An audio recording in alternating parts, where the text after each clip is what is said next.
દાહોદ જિલ્લા પોલીસ દ્વારા ગુજરાતમાં શાંતિ અને સલામતી સાથે 31ના આયોજનના ભાગરૂપે કોમ્બિંગ ડ્રાઈવ યોજવામાં આવી। નશાની લતમાં ગુજરાતનો યુવાધન ધકેલાઈ ન જાય તેની સુરક્ષા માટે તન મનથી પોલીસ દ્વારા કામગીરી બજાવવામાં આવી રહી છે। દાહોદ જિલ્લામાં પ્રથમ વખત પોલીસ દ્વારા આ પ્રકારની કામગીરી કરવામાં આવી રહી છે।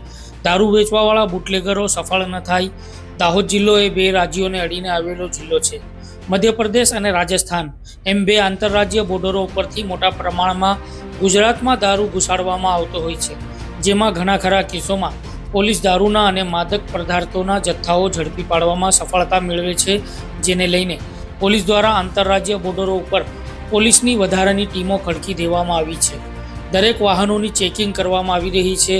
ડ્રોન દ્વારા પણ પોલીસ સતત નજર બનાવી રાખે છે।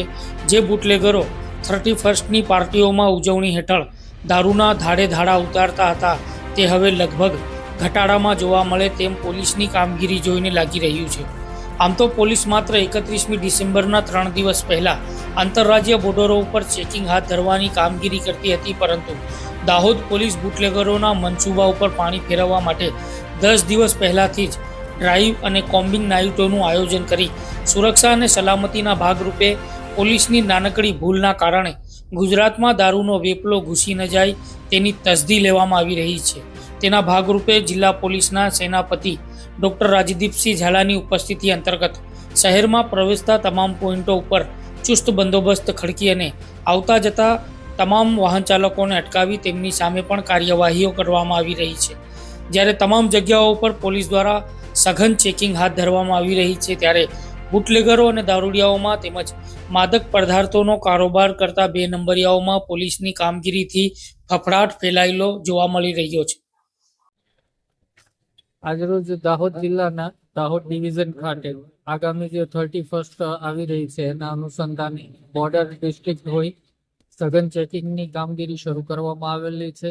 જિલ્લાના તમામ ઓફિસરો પોતાની ટીમ સાથે આજે Dahod A division, B division અને રૂરલ વિસ્તારમાં વાહન ચેકિંગ, ડ્રંક એન્ડ ડ્રાઈવની કામગીરી, રેશ અને નેગ્લિજન્સી ઓફ ડ્રાઇવિંગ, એ ઉપરાંત પ્રોહિબિશનના જેટલા પણ બુટલેગર્સ છે એમને ત્યાં હિસ્ટ્રી શીટર, પ્રોપર્ટી ઓફેન્ડર્સ અને વોન્ટેડ આરોપીની તપાસ કરવા માટેની આજે એક આ ડ્રાઈવનું આયોજન કરવામાં આવેલું છે। આની પહેલા દાહોદ જિલ્લા પોલીસ દ્વારા ઝાલોદ ડિવિઝન અને લીમખેડા ડિવિઝનમાં પણ આ જ પ્રકારની કામગીરી હાથ ધરવામાં આવેલી છે। ડ્રાઈવ અને કોમ્બિંગ નાઇટથી ડ્રંક એન્ડ ડ્રાઈવના ખૂબ સારા કેસો એટલે 70થી 80 જેટલા કેસો અત્યાર સુધીમાં કરવામાં સફળતા મળી છે।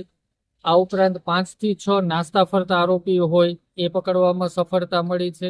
દારૂનો જથ્થો પકડવામાં પણ સફળતા મળી છે અને MCR જે પ્રોપર્ટી ઓફેન્ડર્સ છે એને અને હિસ્ટ્રી શીટરને ચેક કરવાના કારણે બનાવોમાં પણ ઘટાડો નોંધાયો છે। દાહોદ જિલ્લામાં આપ જાણો છો એમ હેલ્મેટ અને ડ્રંક એન્ડ ડ્રાઈવની કામગીરી છેલ્લા 1 વર્ષથી સતત કરવામાં આવી રહી છે, જેના અનુલક્ષીને 70થી વધારે માનવ મૃત્યુ ઓછા થયા છે એક જ વર્ષમાં। માટે એ નાગરિક જે હેલ્મેટ પહેરીને નીકળાય અભિનંદનને પાત્ર છે, માટે એમને બિરદાવવામાં આવ્યા।